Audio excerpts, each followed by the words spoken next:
Des pertes historiques, près de 5 milliards d'euros.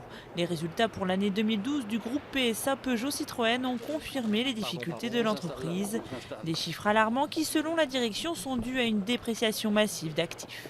Nous avons une perte extrêmement importante, 5 milliards, mais qui comprend 3 milliards 9 de dépréciation comptable. Et là, ce n'est pas de la trésorerie, c'est simplement la reconnaissance dans nos comptes d'une situation durablement dégradée du marché européen.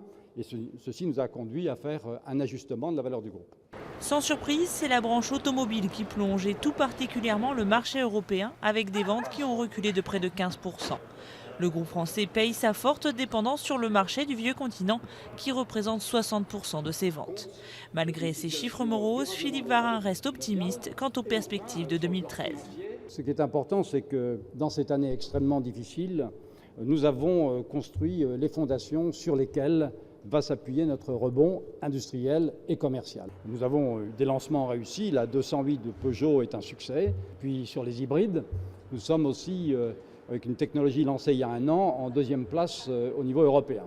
Parallèlement, le groupe poursuit son plan de restructuration et confirme la suppression de 11 000 postes entre 2011 et 2014 en France, ainsi que la fermeture du site d'Aulnay-sous-Bois. À Aulnay, justement, la grève continue.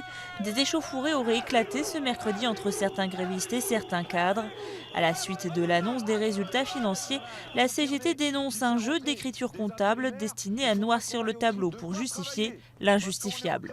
Malgré ces pertes, le gouvernement français rejette clairement l'idée d'une quelconque nationalisation du constructeur français.